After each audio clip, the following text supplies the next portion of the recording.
वडाळी नजीक येथे बिबट्याचे दर्शन, बिबट्या सीसीटीव्ही कॅमेऱ्यात कैद.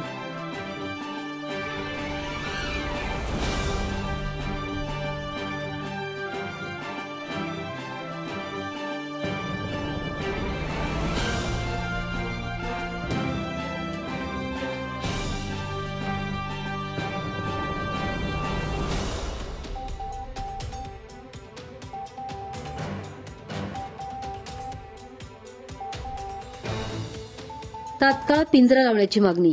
निफाड तालुक्यातील वडाळी नजीक भागात बिबट्याने धुमाकूळ घातला असून आतापर्यंत परिसरात 5 ते 7 कुत्री ठार मारली आहेत. तर शनिवारी मध्यरात्री शेतकरी नानासाहेब पठाडे यांच्या वस्तीवर पुन्हा बिबट्याने दर्शन दिले. बिबट्या सीसीटीव्ही कॅमेऱ्यात कैद झाला आहे. त्यात पठाडे यांचा कुत्रा देखील फस्त केला आहे. त्यामुळे अनेक शेतकऱ्यांमध्ये भीतीचे वातावरण निर्माण झाले असून तात्काळ परिसरात वन खात्याने पिंजरा लावून बिबट्याला जेरबंद करावे अशी मागणी शेतकऱ्यांच्या वतीने करण्यात आली आहे.